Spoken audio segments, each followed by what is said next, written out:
on the soil of Bihar, I say to the whole world, punish every terrorist and their backers. बिस्मिल्लाहिर्रहमानिर्रहीम।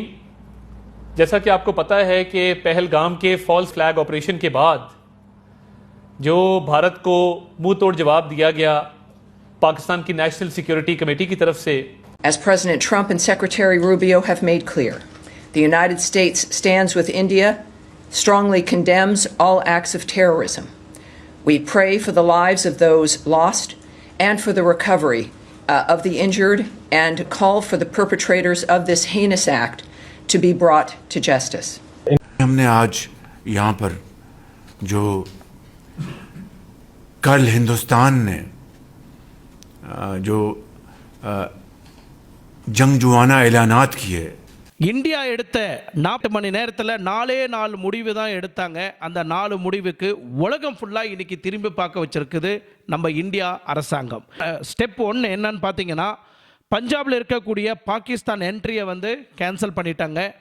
Tourism விசாவில் வந்த பாகிஸ்தான் மக்கள் எல்லாருமே 48 ஹவர்ஸ்க்குள்ளே இந்தியாவை விட்டு வெளியே போகணும் அப்படின்னு நம்ம இந்தியா அரசாங்கம் அவங்களோட விசாவெல்லாம் கேன்சல் பண்ணிட்டாங்க. பாகிஸ்தான் எம்பசி நம்ம இந்தியாவில் இருக்கு இல்லையா, அவங்களோட higher officers and military advisers இவங்க எல்லாருமே 1 வீக்குள்ளே இந்தியா விட்டு தன்னோட பாகிஸ்தானுக்கே போயிடணும் அப்படின்னு வார்னிங் கொடுத்துருக்குறாங்க. நேருஜியால் கையெழுத்து இடப்பட்ட இண்டஸ்ட் வாட்டர் ஒப்பந்தம் 1960 கையெழுத்து இடப்பட்ட நதி நீரை தடை செய்து கேன்சல் பண்ணியிருக்கிறாங்க. பாகிஸ்தானுக்கு தண்ணி போகக்கூடாதுன்னு வித் இம்மிடியட் எஃபெக்ட் சஸ்பெண்ட் பண்ணதுனால இன்னைக்கு Pakistan hi friends, welcome to Redex Media. பெஹல்காமில் நடந்த தாக்குதலுக்காக ஒட்டுமொத்த இந்தியாவும் இன்னைக்கு திருப்பி பதிலடி கொடுக்குற நிலைமையில் நம்ம எல்லாம் இப்போ இருக்கிறோம். அது நீங்களாக இருந்தாலும் சரி, நானாக இருந்தாலும் சரி. எத்தனை வருஷம் போராட்டம் இந்தியாவுக்கும் பாகிஸ்தானுக்கும், இதுவரைக்கும் எடுக்காத ஒரு முடிவு நம்ம நரேந்திர மோடி அந்த முடிவை எடுத்து இன்றைக்கி பாகிஸ்தானுக்கு ஒரு பாடத்தை புகட்டிருக்கிறாரு. அதை சார்ந்து இன்றைக்கி நம்ம பார்க்க போகிறோம். வேறு எதுவும் இல்லை, சிந்து நதி நீரை ஸ்டாப் பண்ணது. அது மட்டும் இல்லை, பாகிஸ்தானில் இன்றைக்கி மக்களெல்லாம் கதறிட்டு இருக்கிறாங்க, கதற விட்டுருக்கிறாரு நரேந்திர மோடி. அதை சார்ந்தும் பார்க்க போகிறோம். பாகிஸ்தான் அதிபர்கள் நிறைய பேர் இந்த தாக்குதலுக்கும் எங்களுக்கும் எந்த ஒரு உடன்பாடும் இல்லை அப்படின்னு கைவிரிச்சிருக்கிறாங்க. அது மட்டும் இல்லை, கடந்த 30 வருஷமாக நாங்கள் தான் தீவிரவாதியை உருவாக்கி யூகேக்கும் மற்ற நாடுகளுக்கும் நாங்கள் இன்றைக்கி ரொம்ப பட்டுட்டோம் அப்படின்னும் அந்த நாட்டை சார்ந்தவர்கள் சில பேர் பேசியிருக்கிறாங்க.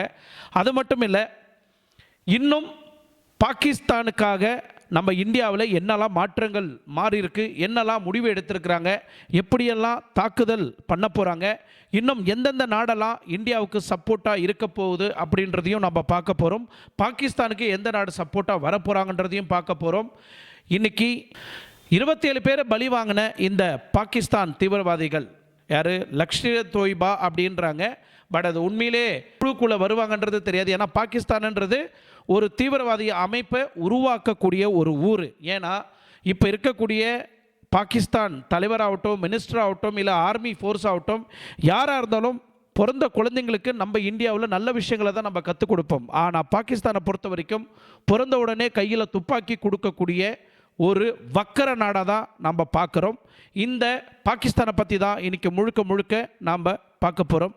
தயவு செய்து நிறைய ஆபாச வீடியோவுக்கும் தவறான விஷயங்களுக்கும் நிறைய சப்போர்ட் கொடுக்கக்கூடிய மக்கள் நீங்கள் எல்லாருமே, இதை சார்ந்து பேசினா நிறைய பேர் விரும்பி பார்க்க மாட்டேன்றீங்க. ஆபாசமான விஷயங்களை போட்டால் விரும்பி பார்க்குற இந்த நல்ல உள்ளங்களுக்கு என்னோட அன்பான வேண்டுகோள், தயவு செய்து இந்த வீடியோவுக்கும் சப்போர்ட்டும் ஆதரவும் கொடுங்க. பாகிஸ்தான் அமேஸ்தா ஜிந்தாபாத், இது யார் சொன்னாங்கன்னு நீங்கள் பார்த்தீங்கன்னா, பாகிஸ்தான் நாட்டோட முனீர். அவர் யாருன்னா அந்த பாகிஸ்தானோட இராணுவ அதிகாரி. Nation theory that was led there, that we are two nations, we are not one nation. So பாகிஸ்தானில் வளரக்கூடிய குழந்தைங்களுக்கு ஒரு நல்ல விஷயங்களை சொல்லி வளர்க்கணும் அப்படின்னு ஒரு தருணம் இருந்தாலும், இதே முனீர் அவர்கள் இந்த பாகிஸ்தானில் பிறக்கக்கூடிய எல்லா குழந்தைங்களுக்கும் இந்தியா ஒரு நம்மளுக்கு ஆப்போசிஷன் நாடு இந்தியா மக்களை யாரை பார்த்தாலும் நீங்கள் கொல்லணும், ஷூட் பண்ணணும், இந்தியர்கள் யாரும் நம்ம நாட்டுக்குள்ளே காலை வைக்கக்கூடாதுன்னு வன்மத்தையே கற்றுக் கொடுத்த இதே முனீர் அவர்கள் தான். ஸோ லேட்டஸ்ட்டாக நேற்று நீங்கள் அந்த ஒரு ப்ரெஸ் மீட்டில் இந்த பாகிஸ்தான் அமேசா ஜிந்தாபாத் அப்படின்னு சொன்ன இந்த ஒரு வாக்கு தத்துவம் அவங்க நாட்டோட நேஷ்னல் ஆந்தமாக மாறக்கூடிய வகையில் ஒரு பாட்டும் உருவாக்கியிருக்கிறாரு இந்த முனீர் அவர்கள். இப்போ நம்ம இந்தியாவில் நடந்த தாக்குதலுக்கும் இப்போ இந்த ஒரு அவங்களோட பாகிஸ்தான் நேஷ்னல் ஆந்தமாக இருக்கக்கூடிய இந்த வசனத்துக்கும் இந்த பாகிஸ்தான் அமேசா ஜிந்தாபாத் அப்படின்னு சொல்லக்கூடிய இந்த வார்த்தை பாகிஸ்தானில் இருக்கக்கூடிய யங்ஸ்டர்ஸுங்களுக்கெல்லாம் ஒரு தீனி போட்ட மாதிரி இருக்குது. அவங்களுக்கு ஒரு மோட்டிவேஷன் பண்ணி ஒரு மூளைச்செலவு செய்து அவங்கள நம்ம நாட்டு பக்கம் திருப்பி விடுறதுக்கு ஒரு முயற்சி அப்படின்னு நான் நினைக்கிறேன். ஆக்சுவலி பாகிஸ்தானில் இருக்கக்கூடிய தீவிரவாதிக்கும் இந்தியாவுக்கும் தான் இந்த பிரச்சனையே தொடங்கப்பட்டிருக்கு. ஆனால் இப்போது இந்த பிரச்சனை வேறு மாதிரி மாறி இந்தியா பாகிஸ்தானாக உருவெடுத்திருக்கு. நம்ம பெஹல்காமில் நடந்த இந்த தாக்குதல் குறித்து பாகிஸ்தானில் இருக்கக்கூடிய தீவிரவாதத்தை அழித்தாலே போதும், இந்தியாவில் இருக்கக்கூடிய மக்கள் எல்லாருமே நிம்மதியாக சந்தோஷமாக இருப்பாங்கன்றது உங்கள் எல்லாருக்குமே தெரியும். ஆனால் இப்போ அந்த இடத்துல நடந்த இந்த தாக்குதல் சார்ந்து இந்தியா உடனே ஒரு முடிவு எடுத்தாங்க. அந்த முடிவு உங்களுக்கு எல்லாருக்குமே தெரியும். ஏப்ரல் 23 பாகிஸ்தானுக்கு போகக்கூடிய சிந்து நதியை பிளாக் பண்ணிட்டாங்க. ஸோ இங்கே பிளாக் பண்ணதுனால என்ன நடந்தது அப்படின்னு நீங்கள் பார்த்தீங்கன்னா, பாகிஸ்தானில் இருக்கக்கூடிய வாழ்வாதாரம்லாம் இன்றைக்கி தாக்கப்பட்டிருக்கு, பாதிக்கப்பட்டிருக்கு. அங்கே இருக்கக்கூடிய குழந்தைங்க ஆகட்டும், அங்கே இருக்கக்கூடிய பெண்கள் ஆகட்டும், அங்கே விவசாயம் செய்யக்கூடிய விவசாய மக்களாகட்டும், இவங்களோட வாழ்வாதாரம்லாம் இன்றைக்கி கேள்விக்குறியாக மாறி இருக்கு. ஒரு கட்டத்தில் இது சரியா தவறா அப்படின்னு நீங்கள் பார்த்தீங்கன்னா, ஒரு கட்டத்தில் நான் தவறுன்னு சொல்லலாம். ஏன்னா இங்கே பாதிப்பு அங்கே செய்த பாகிஸ்தான் தீவிரவாதிகளுக்கும் இந்தியாவில் தாக்குதல் ஏற்படுத்தின காரணத்துக்காக தான் நம்மளோட போராட்டம் நம்ம தொடங்கியிருக்கிறோம். ஆனால் காலங்காலமாக போராட்டம் நடக்கும் போதெல்லாம் இந்த சிந்து நதி நீரை தடை செய்யாத நம்ம இந்திய அரசாங்கம் இன்னைக்கு இந்த தண்ணியை நிறுத்தினதுக்கு காரணம் என்னன்னா, அங்கே பாதிப்பு ஏற்பட்டால் அங்கே இருக்கக்கூடிய மக்களெல்லாம் ஒன்று கூடி பாகிஸ்தான் அரசாங்கத்துக்கிட்ட ஒரு விண்ணப்பத்தை வைக்கலாம். இந்த மாதிரி தாக்குதல் ஈடுபடுத்தாதீங்க, இந்த மாதிரி இந்தியா கூட நீங்கள் போர் போவாதீங்க, இந்தியாவில் இருக்கிறவங்களை யாரையும் தாக்குதல் செய்யாதீங்க தயவு செய்து, இல்லைன்னா எங்களோட வாழ்வாதாரம்லாம் பாதிக்கும் அப்படின்னு ஒரு கண்ணோட்டத்தில் இந்த நீரை நிறுத்தப்பட்டது. பட் நீங்கள் இந்த நீரை நிறுத்தினா நம்மளுக்கு அந்த கெப்பாசிட்டி இருக்கா அப்படின்னு நீங்கள் பார்த்தீங்கன்னா, கண்டிப்பாக நம்மக்கிட்ட அந்த கெப்பாசிட்டி இல்லை. ஏன்னா சிந்து நதி டேமை நீங்கள் பிளாக் பண்ணிங்கன்னா மீண்டும் அந்த டேமை ராட்சச டேமாக நம்ம மாற்ற வேண்டிய ஒரு சூழ்நிலைக்கு உருவாகிறோம், தள்ளப்படுறோம். அது மட்டும் இல்லை, கிட்டத்தட்ட 5 to 15 வருஷம் இந்த டேமை கட்டுறதுக்கு டைம் எடுக்கும். ஏன்னா அந்த அளவுக்கு அந்த நீர் தேக்கத்தை நம்ம தேக்கி வைக்கிற பலம் இருக்குது. அப்படியே இல்லைனா கூட வேறு கடலுக்கு இந்த தண்ணியை திருப்பி அனுப்ப வேண்டிய ஒரு சூழ்நிலை இருக்குது. ஏன்னா இந்த சிந்து நதி திட்டங்கள் எப்போ அறிவிக்கப்பட்டது அப்படின்னு நீங்கள் பார்த்தீங்கன்னா, 1960 பாகிஸ்தானும் இந்தியாவும் சேர்ந்து போட்ட ஒப்பந்தம் தான் இந்த சிந்து நதி நீர் திட்டம். 3 பெரிய நதிகள் இந்தியாவிலிருந்து பாகிஸ்தானுக்கு போகுது. ஸோ இதனால் இந்தியா தன்னோட உரிமைகளை விட்டு கொடுத்து அவங்களுக்கு இந்த தண்ணியை பாகிஸ்தானுக்கு கொடுத்தோம். 1965 ஒரு யுத்தம் நடந்தது, 1917 ஒரு யுத்தம் நடந்தது, அதுக்கப்புறம் கார்கில் போரும் நடந்தது, எல்லை தாக்குதல் பயங்கரவாதம் தாக்குதலும் நடந்தது. February 14, 2019 ஜம்மு அண்ட் காஷ்மீரில் ஒரு பெரிய தாக்குதல் ஏற்படுத்தினாங்க. அந்த தாக்குதலுக்கும் நம்ம இந்திய அரசாங்கம் முடிவு எடுக்கலை. ஆனால் இப்போ ஏற்படுத்தின இந்த தாக்குதலுக்கு இந்தியா தக்க பதிலடி கொடுத்துருக்கு பாகிஸ்தானுக்கு. பெஹல்காமில் இந்த தாக்குதல் ஏற்படுத்ததுனால தண்ணியை இப்போ நம்ம இந்திய அரசாங்கம் ஸ்டாப் பண்ணிட்டாங்க. இதனால் பாகிஸ்தானில் என்னெல்லாம் பாதிப்பு உண்டாகும் நீங்கள் பார்த்தீங்கன்னா, கிட்டத்தட்ட 85% இந்த தண்ணியை நம்பி தான் விவசாயம் பாகிஸ்தானில் நடக்கப்பட்டுருக்கு. இந்த நீர்ப்பாசனம் ஈவன் ஜென்ரேட்டிங் அப் பவர், எலக்ட்ரிக்கல் பவர் கூட அங்கே பாதிக்கப்படும். ஸோ இந்த ஒரு அடிப்படையில் தான் இந்தியா முடிவு எடுத்தாங்க. அங்கே இருக்கக்கூடிய மக்கள் எல்லாம் ஒரு முடிவுக்கு வருவாங்க, அதுக்கப்புறம் இந்த தண்ணியை தொடர்ந்து விடுறதுக்கும் வாய்ப்பு இருக்குது. ஏன்னா அதிக நாள் நம்ம தண்ணியை நிறுத்தி வைக்க முடியாது, ஏன்னா நம்ம டேமுக்கு அந்த அளவுக்கு சக்தி இல்லைன்னு எல்லாருக்குமே தெரியும். ஜென்ரலாக நீங்கள் பார்த்தீங்கன்னா, இந்தியா பாகிஸ்தான் போர் தொடங்கப்பட்டால் பாகிஸ்தானுக்கு கண்டிப்பாக சைனா ஒரு விதத்தில் சப்போர்ட்டாக இருக்கிறதுக்கு வாய்ப்பு இருக்குது. ஸோ நம்மளுக்கு எல்லாருக்குமே தெரியும் 100% யூகே நம்ம இந்தியாவுக்கு தான் முழு சப்போர்ட்டு கொடுப்பாங்கன்னு எல்லாருக்குமே தெரியும். ஸோ பாகிஸ்தானுக்கு முழு சப்போர்ட்டு கொடுக்கக்கூடிய டர்க்கி, ஈரான், சைனா, ஸோ இந்த 3 கண்ட்ரியும் பலமாக சப்போர்ட் கொடுக்க காத்திருக்கிறாங்க பாகிஸ்தானுக்கு. ஸோ இன்னொரு சைடில் நம்ம பார்த்தாக்கா ரஷ்யா, ஜப்பான், ஆஸ்திரேலியா, பிரான்ஸ், இந்த 4 கண்ட்ரியும் நம்ம இந்தியாவுக்கு முழுக்க முழுக்க சப்போர்ட் ஆல்ரெடி கொடுத்துருக்குறாங்க. ஃபார் கமிங் சப்போர்ட், நம்மளுக்கு சப்போர்ட் கொடுக்க ஆதரவாக நிற்கிறது military force, medical force, food supply. இந்த 3க்கும் நம்ம நாட்டுக்கு வேறு வேறு நாட்டிலிருந்து சப்போர்ட் கொடுக்க, ஆதரவு கொடுக்க ரெடியாக இருக்கிறாங்க. அதுக்கப்புறம் ஆட்டோமேட்டிக்காக சைனாவும் நம்ம இந்தியா கூட சப்போர்ட்டுக்கு ஆதரவாக நிற்பாங்க. இதுக்கெல்லாம் பதிலடி கொடுக்கறதுனால தான் நம்ம நரேந்திர மோடி குஜராத்தில் ஒரு பிரச்சார மீட்டிங்கில், உங்களுக்கு எல்லாருக்குமே தெரியும், ஹிந்தியில் பேசிகிட்டு இருந்த நம்ம நரேந்திர மோடி உலகத்துக்கே அறிமுகமாக ஒரு வார்னிங்கை கொடுக்க ஆரம்பித்தார் நம்ம Narendra Modi.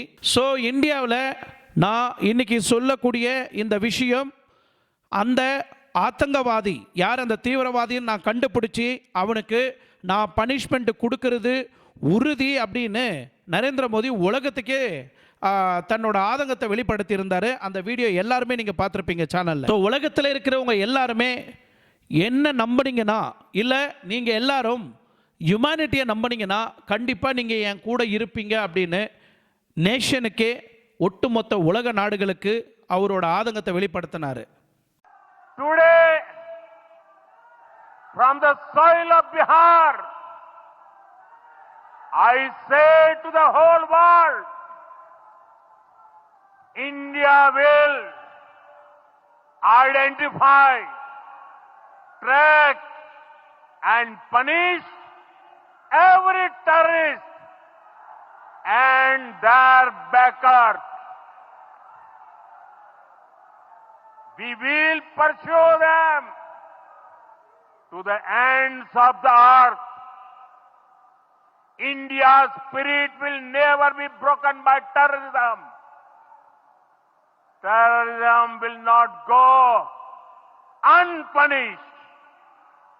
Every effort will be made to ensure that justice is done. The entire nation is firm in this resolve. Everyone who believes in humanity is with us. அதுக்கப்புறம் ட்ரம்ப்போட செக்ரட்டரி ஒரு வீடியோ வெளியிட்டிருந்தாங்க. யுனைடெட் ஸ்டேட் வந்து இந்தியாவுக்கு எப்பயுமே பக்கபலமாக ஆதரவாக நிற்போம் அப்படின்னு அவங்களும் ஒரு வீடியோ போட்டிருந்தாங்க. அது எல்லாருமே பார்த்துருப்பீங்க. As President Trump and Secretary Rubio have made clear, the United States stands with India, strongly condemns all acts of terrorism. So Pakistan prime minister என்ன சொல்ல வர்றாருன்னா, இந்த பெஹல்காமில் நடந்த தாக்குதலுக்கும் எங்கள் பாகிஸ்தானுக்கும் எந்த ஒரு கனெக்ஷனும் கிடையாது அப்படின்னு உறுதியாக சொல்லிட்டு வராங்க. ஆனால் நடிப்பிலேயே அவங்களுக்கு ஆஸ்கர் அவார்டு கொடுக்குற வகையில் பாகிஸ்தானில் இருக்கக்கூடிய இராணுவ அதிகாரி ஆகட்டும், பாகிஸ்தான் மினிஸ்டர்கள் ஆகட்டும், பாகிஸ்தான் போலீஸ் டிபார்ட்மெண்ட் ஆகட்டும், இவனுங்க எல்லாருமே நம்பர் 1ல் ஆக்டிங் பண்ணி ஒப்பந்தம் வைக்கிறதுக்கு முயற்சி பண்ணிட்டு இருக்கிறாங்க, நம்ம கூட தாக்குதல் ஏற்படுத்தணும் அப்படின்னு. Chairman of special parliament committee member of Muhammad அவர் என்ன சொல்கிறாருன்னா, அவர் இந்த தீவிரவாத தாக்குதலுக்கும் எங்களுக்கும் எந்த ஒரு சப்போர்ட்டும் கிடையாது.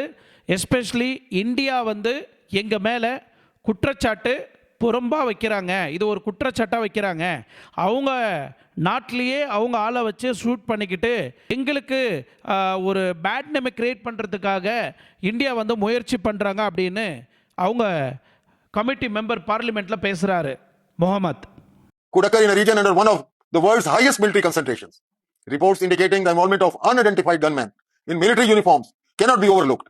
This pattern is disturbingly familiar and raises serious doubts about the Indian state's version of events. We firmly believe that this may be yet another orchestrated attempt to mulligan the indigenous Kashmiri resistance and divert global attention from the ongoing human rights violation in Indian illegally occupied Jammu and Kashmir. The absence of credible evidence, forensic transparency, or independent scrutiny makes India's narrative highly questionable. We urge the international community and human rights organizations to take immediate notice and call for an independent investigation. The world must not remain silent in the face of deliberate disinformation and oppression. Kashmiris have waited too long for justice. No false flag operation can suppress their legitimate right to self-determination under United Nations resolutions. அது மட்டும் இல்லை, பாகிஸ்தானோட கவாஜ் ஆசிஃப் அவர்கள் ஒரு foreign TV சேனலில் பேட்டி கொடுத்துருக்கிறாரு. அதில் அவங்க சில கேள்விகள் கேட்டாங்க. எஸ், நாங்கள் வந்து கிட்டத்தட்ட 30 வருஷமாக தீவிரவாதியை குழந்தையிலிருந்தே உருவாக்கி எங்கள் பாகிஸ்தானில் இருந்து நாங்கள் வேறு நாட்டுக்கு அவங்கள சப்ளை பண்ணுறோம் அப்படின்னு அந்த குற்றச்சாட்டை அவரே ஒத்துட்ருக்கிறார். இதை சார்ந்து சோஷியல் மீடியாவில் நாங்கள் தான் அந்த 27 பேரை கொன்னோம் அப்படின்னு கஜகஸ்தானில் இருக்கக்கூடிய ஒரு நடிகர் இன்ஸ்டாகிராம்லேயும் ஃபேஸ்புக்லேயும் வாட்ஸ்அப்லேயும் யூடியூப்லேயும் ஒரு வீடியோ ஒன்று வைரல் ஆகிட்டுருக்கு. அதில் வந்து நரேந்திர மோடியை வந்து தெரியும் மாக்கி சூத் அப்படின்னு ஒரு கெட்ட வார்த்தையை பயன்படுத்தி இந்த 27 பேரையும் நான் தான் கொன்னேன் அப்படின்னு ஒரு வீடியோ வைரல் ஆகிட்டுருக்கு. உண்மையிலே சொல்லப்போனால் பாகிஸ்தானுக்கும் அவங்களுக்கும் எந்த ஒரு சம்பந்தமும் கிடையாது. ஜஸ்ட் வைரலுக்காக இந்த மாதிரி வீடியோவை வந்து மேக் பண்ணிட்டு இருக்கிறாங்க. தயவு செய்து இந்தியாவில் இருக்கக்கூடிய, ஏன்னா இது உண்மையிலே ஒரு தவறான ஒரு விஷயம். ஒரு வைரல் வீடியோக்காக பொதுமக்கள்கிட்ட இந்த மாதிரி வீடியோவை வைரல் ஆக்கிக்காதீங்க. இந்த வீடியோவை பாருங்கள். இந்த வீடியோவில் இருக்கிறவனுங்க இவனுங்க 4-5 பேர் இந்த மாதிரி சொல்லிக்கிட்டு வீடியோ போட்டுட்ருக்குறாங்க. பட் இவங்க உண்மையான தீவிரவாதி கிடையாது. பட் எது எப்படியோ தெரியல.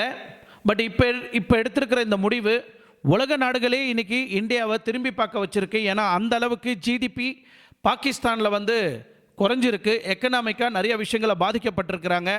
என்னதான் கீழே விழுந்தாலும் மீசையில் மண் ஒட்டலை அப்படின்னு பாகிஸ்தானில் இருக்கக்கூடிய மக்களெல்லாம் நீங்கள் தண்ணியை பிளாக் பண்ணிட்டா எங்களால் வாழ முடியாதா, எங்களால் உயிர் வாழ முடியாதா அப்படின்னு பந்தா காமிக்கிற எத்தனையோ சொறி நாய்ங்க இன்னும் பாகிஸ்தானில் இருக்க தான் செய்கிறாங்க. ஆனால் நிறையா பெண்கள், குழந்தைங்க நிறைய பேர் இதனால் பாதிக்கப்பட்டு நிறைய பேர் கதறிட்டு இருக்கிறாங்க. ஒரு 1/2 hour 10 நிமிஷம் 20 நிமிஷமாவது எங்களுக்கு தண்ணி கொடுங்க, கொஞ்சம் ஆன் பண்ணிவிட்டு ஆஃப் பண்ணுங்க, அது போதும், நாங்கள் மறுபடியும் கொஞ்சம் சுதாரிச்சுக்குவோம் அப்படின்னு அந்த அளவுக்கு பிச்சை கேட்குற நிலைமையில் பாகிஸ்தானில் இருக்கக்கூடிய மக்கள் எல்லாம் தன்னோட ஆதங்கத்தை வெளிப்படுத்திட்டு இருக்கிறாங்க. ஒரு கோணத்தில் நம்ம ரொம்ப பாவமாக பார்த்தாலும் இன்னொரு கோணத்தில் நம்ம நாட்டுக்கு நடந்த அநியாயம் பதிலடி தாக்குதலாக இதை தவிர வேறு வழியே இல்லை அப்படின்னு நான் நினைக்கிறேன்.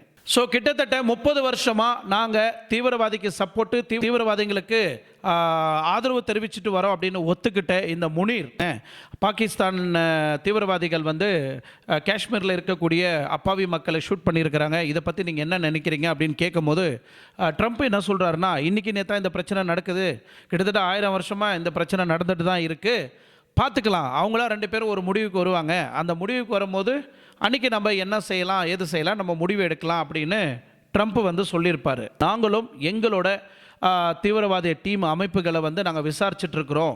இந்த தாக்குதலில் இவங்க தான் ஈடுபட்டுருக்குறாங்க, இவங்க தான் சுட்டாங்க அப்படின்னு நிரூபிக்கப்பட்டால் கண்டிப்பாக அவங்கள நாங்கள் இந்தியாவில் ஒப்படைக்கிறோம்.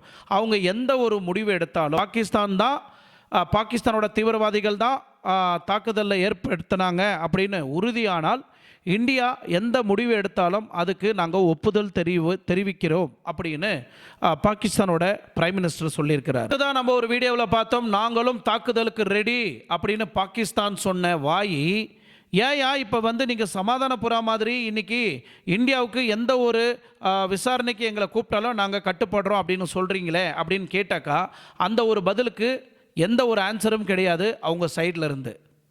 ஸோ இந்தியா வந்து இப்போ பாகிஸ்தானுக்கு உள்ளே வரலாம், யாரை வேணாலும் நீங்கள் விசாரிக்கலாம், யாரை வேணாலும் நீங்கள் கண்ட்ரோலுக்கு எடுத்துக்கலான்னு சொன்ன பிறகும் அதையும் மீறி ஏன் இந்தியா 13 கண்ட்ரி கிட்ட பேசினார் அப்படின்னு நீங்கள் பார்த்தீங்கன்னா ஒன்றுமே இல்லை. இந்தியா ஒரு புது லிங்கை கண்டுபிடிச்சிருக்கிறாங்க. இதுக்கு முழுக்க இந்த பஹல்காமில் நடக்கப்பட்ட இந்த தாக்குதலுக்கு முழுக்க பாகிஸ்தான்லேருந்து ட்ரெயின் செய்யப்பட்டு பாகிஸ்தான் தீவிரவாதியால் அடைக்கலம் கொடுத்து அவங்கள இந்தியா நம்ம ஜம்மு அண்ட் காஷ்மீரில் பகுதியில் இருக்கக்கூடிய பஹல்காமில் அங்கே இருக்கக்கூடிய அப்பாவி மக்களை தாக்குதலை ஏற்படுத்தணும் அப்படின்னு அனுப்பிச்சு வச்சா அது இந்தியா கன்ஃபார்ம் செய்யப்பட்டிருக்கு. இந்த இன்ஃபர்மேஷன் டேட்டா வந்து ஒரு சில மீடியா ஹவுஸில் மட்டும்தான் இந்த வீடியோவை வந்து பகிர்க்கப்பட்டிருக்கு. இதோட லிங்க்கை வந்து நான் டிஸ்கிரிப்ஷனில் கொடுக்குறேன், தயவு செய்து அதை ஓப்பன் பண்ணி பார்க்கலாம்.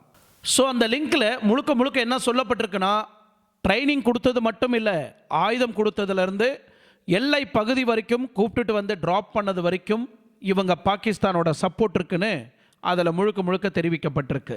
அது மட்டும் இல்லை, நம்ம இந்தியாவில் நிறைய பேர் கேள்வி எழுப்புறது ஒன்றுனா, பெஹல்காமில் செக்யூரிட்டி ஃபோர்ஸ்லேருந்து, போலீஸ் ஃபோர்ஸ்லேருந்து, சிஆர்எஃப்லேருந்து, ஆர்மி ஃபோர்ஸ்லேருந்து அந்த இடத்துல ஒரு அடிக்கு ஒரு அடி போலீஸு மிலிட்ரியெல்லாம் இருக்கப்பட்ட ஒரு காலம் போய் எதுக்காக அந்த இடத்துல அன்றைக்கி சுடப்பட்ட நாள் அன்றைக்கி ஒரு போலீஸும் இல்லை, ஒரு மிலிட்ரியும் இல்லை, ஒரு ஆர்மி ஃபோர்ஸும் இல்லை அப்படின்னு நீங்கள் பார்த்தீங்கன்னா அதுக்கும் ஒரு விளக்கம் கொடுக்கப்பட்டது. உங்களுக்கு எல்லாருக்குமே தெரியும், அந்த இடத்துல ஜூனுக்கு மேலே தான் ஓப்பன் பண்ணக்கூடிய ஒரு சுற்றுலா பகுதியாக பார்க்கப்பட்டது. ஏப்ரல் மந்தில் சென்ட்ரலுக்கு தெரிவிக்காமலே ஸ்டேட்டில் இருக்கக்கூடிய மினிஸ்டருங்க ஒரு முடிவு எடுத்து அதை துறக்கப்பட்டது. அது முன்னெச்சரிக்கையாக சென்ட்ரலுக்கு இன்ஃபார்ம் பண்ணியிருந்தாக்கா கொடுக்க வேண்டிய ஆர்மி ஃபோர்ஸ்லேருந்து, போலீஸ் ஃபோர்ஸ்லேருந்து, மிலிட்ரி ஃபோர்ஸ்லேருந்து, செக்யூரிட்டி ஃபோர்ஸ் வரைக்கும் அதிகமான பாதுகாப்பு அங்கே கொடுத்துருப்பாங்க. பட் இங்கே ஒரு சின்ன மிஸ்கம்யூனிகேஷனில் தான் இந்த ஒரு தாக்குதல் ஏற்படுத்தியிருக்கிறாங்க அங்கே. பட் இது எப்படி இந்த மாதிரி ஒரு சம்பவம் ஜூனில் தான் அந்த டூரிசம் ஓப்பன் ஆகும், அப்போ போலீஸோட பாதுகாப்பு, மிலிட்ரி பாதுகாப்பெல்லாம் அதிகப்படுத்துவாங்க. பட் ஏப்ரலில் அதிகமான கூட்டம் வந்திருக்குது, இது எப்படி உள்ள தாக்குதல் ஏற்படுத்தியிருக்கிறாங்க, அதுவும் எந்த ஒரு ட்ரெஸ் கோடு இல்லாமல் காமன் மேனாக பொதுமக்களாக சேர்ந்து இந்த இடத்துல தாக்குதல் ஏற்படுத்தியிருக்கிறாங்கன்னா கண்டிப்பாக இந்த இன்ஃபர்மேஷன் பாகிஸ்தான் தீவிரவாதிக்கு இந்தியாவிலேருந்து யாராவது ஒருத்தர் மெசேஜ் கொடுத்துருக்கணும். அதன் அடிப்படையில் தான் அந்த ரூட்டில், ஏன்னா பவுண்டரி நீங்கள் எல்லாருக்குமே தெரியும், நம்ம இந்தியா பார்டர் எல்லாமே செக்யூரிட்டி மிலிட்ரியோட கண்ட்ரோலில் தான் எல்லா பார்டரும் இருக்குது. அந்த பார்டரை தாண்டி எப்படி பாகிஸ்தான் தீவிரவாதி, அதுவும் ஜம்மு அண்ட் காஷ்மீரில் இருக்கக்கூடிய இந்த பெஹல்காம் என்ற சிட்டிக்குள்ளே எப்படி உள்ளே வந்தாங்க அப்படின்றது ஒரு கேள்விக்குறியாக பார்க்கப்படுது. இன்னொரு விஷயமும் நம்ம இந்த இடத்துல பார்க்கப்பட வேண்டியது ஒன்று, 2019 ஒரு அமெண்ட்மெண்ட்டை நீக்கினாங்க நம்ம இந்தியா. 1947 ஒப்பந்தம் போடப்பட்டது இந்த ஆர்டிக்கல் 370. இப்போது ஜம்மு அண்ட் காஷ்மீரில் ஒரு மினிஸ்டர் பதவிக்கு வந்தாருன்னா அதில் ஹையஸ்ட் எம்எல்ஏகள் யார் ஒரு முடிவு எடுக்கணும், இல்லை ஒரு டிசிஷன் எடுக்கணும்னா அதில் எத்தனை எம்எல்ஏ இருக்கிறாங்களோ அவங்களோட அதிக பில் பாஸ் அங்கே கிடைச்சதுன்னா அந்த ஒப்பந்தம் அடிப்படையில் தான் ஒரு முடிவை ஃபைனலைஸ் பண்ணுவாங்க. நம்ம இந்தியாவில் ஜென்ரலாகவே நீங்கள் பாருங்கள், அதிகமான எம்எல்ஏ எம்பிஸ் யார் பக்கம் நிற்கிறாங்களோ அதை சார்ந்து தான் அந்த முடிவு ஃபைனலைஸ் பண்ணுவாங்க, அந்த பில்லை பாஸ் பண்ணுவாங்க. ஆனால் ஜம்மு அண்ட் காஷ்மீரை பொறுத்த வரைக்கும், அதுவும் பெஹல்காம் இருக்கக்கூடிய அந்த பகுதியை மட்டும் எப்படி நீங்கள் பார்க்கப்படுதுன்னா, 1947 இந்தியாவும் பாகிஸ்தானும் ஒரு ஒப்பந்தம் போட்டிருந்தாங்க, அது இந்திரா காந்தி பீரியடில். ஸோ அந்த பீரியடில் என்னென்னா, ஜம்மு அண்ட் காஷ்மீரில் நீங்கள் எந்த ஒரு நடவடிக்கை, எந்த ஒரு முடிவு எடுத்தாலும் பாகிஸ்தான் கவர்மெண்ட் கூட ஒப்பந்தம் பெற்று தான் அந்த அமெண்ட்மெண்ட்டை நீங்கள் வெளிப்படுத்தணும். ஜம்மு அண்ட் காஷ்மீரில் எங்களோட பர்மிஷன் இல்லாமல் நீங்கள் எந்த ஒரு முடிவும் அங்கே எடுக்கக்கூடாது அப்படின்னு இந்த ரெண்டு நாட்டுக்கும் போட்ட ஒப்பந்தம் தான் அந்த ஆர்டிக்கல் 370. ஸோ இதை ரிமூவ் பண்ணது திரு நரேந்திர மோடி அவர்கள். Narendra Modi December 11, 2023 judgment has been passed, supreme கோர்ட்லேருந்து ஆர்டர் பாஸ் பண்ணியிருக்கிறாங்க. இந்த ஆர்டிக்கல் 370 ரிமூவ் பண்ணணும், நம்ம ஃபுல் கண்ட்ரோல் இந்தியா தான் ஜம்மு அண்ட் காஷ்மீராக இருக்கணுமே தவிர பாகிஸ்தான் கூட எந்த ஒரு ஒப்பந்தமும் நம்மள இருக்கக்கூடாது, எந்த ஒரு டிசிஷனும் எடுக்கக்கூடாதுன்னு இந்த ஆர்டிக்கல் 370 நம்ம நரேந்திர மோடி ரிமூவ் பண்ணார். அங்கே ஆரம்பிக்கப்பட்டது தான் இந்த பிரச்சனை. உங்கள் எல்லாருக்குமே தெரியும், இன்றைக்கி எல்லா நாடும் நம்ம இந்தியாவுக்கு ஆறுதலாக சப்போர்ட்டாக நிற்கிறாங்க. அது ஒரு பக்கம் இருக்க, பாலஸ்தீன மக்கள் உங்களுக்கு எல்லாருக்குமே தெரியும் நிறைய தாக்குதல், இப்போ நிறைய வீடியோ கூட நான் பார்த்தேன், நிறைய வீடியோ அந்த பாலஸ்தீன மக்கள் பாதிக்கப்படுறது, சாப்பாடு கேட்குறது, அழுவுறது, இந்த மாதிரி வீடியோலாம் இந்தியா பாகிஸ்தானை தாக்குனதுனால தான் இந்த மாதிரி மக்கள் கஷ்டப்பட்டுட்டு இருக்கிறாங்க அப்படின்னு நிறைய வீடியோ இன்ஸ்டாகிராம் சோஷியல் மீடியாவெலாம் பார்க்குறேன். தயவுசெய்து அந்த மாதிரி நெகட்டிவாக பரப்பாதீங்க, இருக்கிற மாதிரியாகவே சொல்லுங்கள். பாலஸ்தீனம் பிரைம் மினிஸ்டர் என்ன சொல்கிறாரா நரேந்திர மோடிக்கு, நாங்கள் உங்களுக்கு சப்போர்ட்டிவ் தெரிவிக்கிறோம், எங்களோட ஆதரவு இந்தியாவுக்கு தான் அப்படின்னு அவங்க சைட்லேருந்து ஒரு ஆதரவை தெரிவிச்சிருக்கிறாங்க. இது எவ்வளோ பெரிய விஷயம் தெரியுங்களா? பாலஸ்தீன மக்கள் மட்டும் இல்லை, தாலிபானில் இருக்கக்கூடிய முஸ்லீம் மதத்தை சார்ந்தவங்களும் என்ன சொல்கிறாங்கன்னா, இந்தியாவில் நடந்தது இது ஒரு தீவிரவாத தாக்குதல். அது மட்டும் இல்லை, அங்கே வரக்கூடிய டூரிசமை தாக்கியிருக்கிறாங்க அப்படின்னா இது வன்மையாக நாங்கள் கண்டிக்கிறோம் அப்படின்னு அவங்களும் இந்தியாவுக்கு ஆதரவு தெரிவிச்சிருக்கிறாங்க. ஒட்டுமொத்த நாடுகள் கார்கோவோட ஃப்ளைட் இந்தியாவில் இறங்க ஆரம்பிச்சிடுச்சு. இறங்க ஆரம்பிச்சு அடுத்த செகண்ட் பாகிஸ்தானில் இருக்கக்கூடிய ஷரீஃப் அவர்கள் என்ன சொல்கிறாங்கன்னா, நாங்கள் வேணால் கொஞ்சம் சமாதானமாக வந்து உட்காந்து பேசலாமா அப்படின்னு இறங்கி வர ஆரம்பிச்சிருக்கிறானுங்க பாகிஸ்தான் முட்டாளுங்க, பாகிஸ்தான் புறம்போக்கு சொறி நாய்ங்க. ஸோ இண்டஸ் வாட்டர் வந்து நீங்கள் கேன்சல் பண்ணால் எங்களுக்கு என்ன அப்படின்னு இங்கே பாகிஸ்தானில் இருக்கக்கூடிய இராணுவ அதிகாரி சொல்லிட்டாரு. ஆனால் இன்னொரு பக்கம் நீங்கள் பார்த்தீங்கன்னா பாகிஸ்தானில் இருக்கக்கூடிய பிபிபி என்ற ஒரு பார்ட்டி இருக்கு இல்லையா, அந்த பார்ட்டியோட தலைவர் என்ன சொல்கிறாருன்னா, தண்ணியை நீங்கள் நிறுத்தினீங்கன்னா இந்தியாவில் இருக்கிற மக்களோட ரத்தத்தை நாங்கள் வெளியே எடுப்போம் அப்படின்னு ஒரு வார்னிங் விட்டுருக்கிறாரு. இந்தியாவில் இருக்கக்கூடிய மக்கள் ரத்தத்தை நாங்கள் வெளியே எடுப்போம் அப்படின்னு சொல்கிறான் பாகிஸ்தானில் இருக்கக்கூடிய ஒரு அரசியல்வாதி.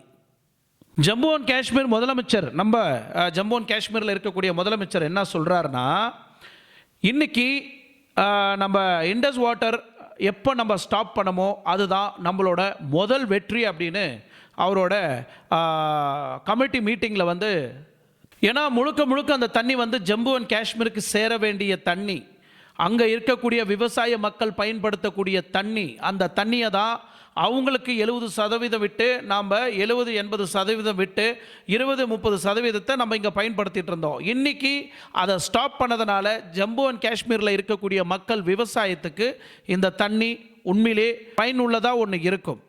Umar Abdullah chief minister Jammu and Kashmir வந்து அவர் ஓப்பனாக சொல்கிறார், இந்த தண்ணிக்காக நாங்கள் எத்தனை வருஷம் போராடினோம், இந்த தண்ணி எங்களுக்கு சொந்தமானது, எங்கள் மக்களுக்கு சொந்தமானதுன்னு தன்னோட உரிமையை சத்தத்தோடு அவர் கமிட்டி மீட்டிங்கில் வந்து எக்ஸ்பிளைன் பண்ணுறாரு. ஸோ உமர் அப்துல்லா சொன்ன இந்த ஒரு விஷயத்தை உள்கட்சியில் இருக்கக்கூடிய எதிர்கட்சியில் இருக்கக்கூடியவங்க, அங்கே இருக்கக்கூடிய எதிர்கட்சி தலைவர்கள் இல்லை, இங்கே இருக்கக்கூடிய நம்ம தமிழ்நாட்டில் இருக்கக்கூடிய எதிர்கட்சி தலைவர்களும் இதை எப்படி பார்க்க போகிறாங்கன்றது தெரியலை.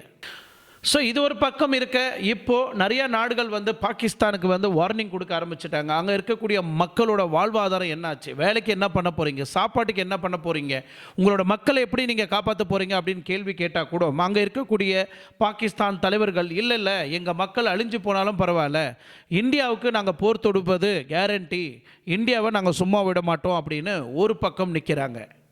ஸோ இப்போ இந்தியாவும் பாகிஸ்தானும் இந்த போர் நடந்துகிட்ருக்கு இந்த ஒரு தருணத்தில் ஈரானில் இருக்கக்கூடிய தலைவர்கள் என்ன சொல்கிறாங்கன்னா, ஏன்பா இந்தியாவுக்கும் பாகிஸ்தானுக்கும் ஒரு பிரச்சனை போயிட்டுருக்கு, நாம் போயிட்டு முன்னே நின்று ஒரு மீடியேட்டராக நின்று இந்தியாவுக்கும் பாகிஸ்தானுக்கும் அந்த பிரச்சனையை சுமூகமாக முடிச்சிடலாம் அப்படின்னு இப்போது முன்னே வராங்க பாகிஸ்தான்.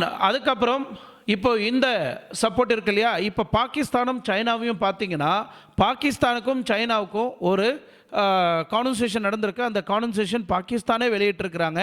பாகிஸ்தானோட ஒரு மினிஸ்டர் வந்து சைனா கூட ஒரு பேச்சுவார்த்தை நடத்தி இருக்கிறாங்க. சைனாவோட அம்பாசிடர் கூட பேசிட்டு இருக்கிறதா ஒரு செய்தி வந்து கசிந்திருக்கு. ஸோ இந்த சைனாவோட அம்பாசிடரும் பாகிஸ்தானோட மினிஸ்டரும் பேசிட்டு இருந்தது ஒரு தருணத்தில் கண்டிப்பாக சீனா வந்து பாகிஸ்தானுக்கு ஒரு சப்போர்ட்டிவ் பக்கபலமாக நிற்க போகிறாங்கன்றது இங்கே உறுதி செய்யப்பட்டிருக்கு. இது சொல்லப்பட்ட அடுத்த செகண்ட்லேருந்து சீனாவிலேருந்து எந்த ஒரு மாற்றங்களும் இல்லை, எந்த ஒரு நடவடிக்கையும் எடுக்கலை, காமாக தான் இருந்துகிட்ருக்குது. ஆனால் சீனாவோட நடவடிக்கை உலக நாடுகள் எல்லாம் பார்த்துட்டு தான் இருக்கிறாங்க, என்ன செய்ய போகிறாங்கன்றத wait and watch. India Pakistan பிரச்சனையும் இப்போது இந்தியா பாகிஸ்தான் சைனா பிரச்சனையும் நாம் பார்க்கப்படலாம்.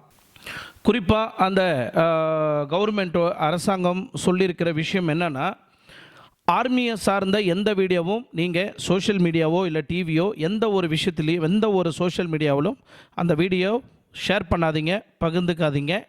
ஏன்னா நம்மளோட இராணுவ சீக்ரெட்டெல்லாம் பாகிஸ்தானுக்கு தெரிவிக்கிற வகையில் யாரும் செயல்பாடில் ஈடுபடாதீங்க அப்படின்னு நம்ம இந்தியன் அரசாங்கம் வந்து வேண்டி கேட்டிருக்கிறாங்க. ஏன்னா இந்தியாவை பாகிஸ்தானை தாக்கணும்னா ஸோ இந்தியாவில் இருக்கக்கூடிய அரசாங்கமோ இல்லை மிலிட்ரியோ இல்லை இவங்க மட்டும் போராட்டத்தில் ஈடுபட்டால் பத்தாது, பொதுமக்களாகிய நாம் கூட இங்கே ஒவ்வொரு இன்ச்சிலையும் நம்மளோட ஆதரவும் சப்போர்ட்டும் கண்டிப்பாக அரசாங்கத்துக்கு இருக்கணும். ஸோ தயவு செய்து அரசாங்கம் சார்ந்த இந்த இராணுவம் உபகரணங்கள் ஷிப் பண்ணுறதோ வாகனங்கள் போகிறதோ அந்த மாதிரி விஷயங்கள்லாம் வீடியோ எடுத்து உங்களோட வீடியோவில் பகிர்ந்துக்காதீங்க. இது வன்மையாக கண்டிக்கப்படும் அரசாங்கம் சார்பாக. திரும்பி பார்க்க வச்ச நரேந்திர மோடிக்கு ஒரு பெரிய சல்யூட். ஸோ இந்த முடிவு எடுத்ததுனால உண்மையிலே ஒரு விதத்தில் நம்ம பார்த்தா பாகிஸ்தானுக்கு போகக்கூடிய தண்ணியை நம்ம இந்தியாவில் இருக்கக்கூடிய எத்தனையோ மாநிலங்கள் தண்ணி இல்லாமல் தவிச்சிட்ருக்கு. அந்த பக்கமாக இந்த தண்ணியை திருப்பி விட்டாக்கா இந்தியாவிலேயே நிறையா விவசாயிகள் வந்து வளர்ச்சி அடைகிறதுக்கு வாய்ப்பு இருக்குது. இன்றைக்கி இந்த தண்ணியை நிறுத்தின காரணத்தினால் இன்றைக்கி பாகிஸ்தானில் கிட்டத்தட்ட 70% வந்து அவங்களோட எக்கனாமிக் growth வந்து டவுன் ஆகிருக்கு அப்படின்னு உலக ஆய்வாளர்கள் சொல்லப்படுது. இந்த வீடியோ உண்மையிலே உங்களுக்கு பிடிச்சிருக்குன்னு நம்புகிறேன். ஏன்னா நிறைய பேர் நிறைய விஷயங்கள் சோஷியல் மீடியாவில் பகிர்ந்துக்கிறாங்க, பேசுகிறாங்க, ஷேர் பண்ணுறாங்க. நிறைய இம்பார்ட்டண்ட் மெசேஜ் எல்லாம் பார்த்துருப்பீங்க. நம்ம சேனல் மூலிமா நம்ம இந்தியாவுக்கு நம்மளோட ஆதரவும் இந்த வீடியோ மூலிமா தான் தெரிவிக்க முடியும். எனிவே இந்த வீடியோ உங்களுக்கு பிடிச்சிருக்குன்னு நம்புகிறேன். மீண்டும் அடுத்த வீடியோவில் சந்திக்கும் வரை உங்களிடமிருந்து விடைபெறுவது உங்கள் RK. நன்றி, வணக்கம்.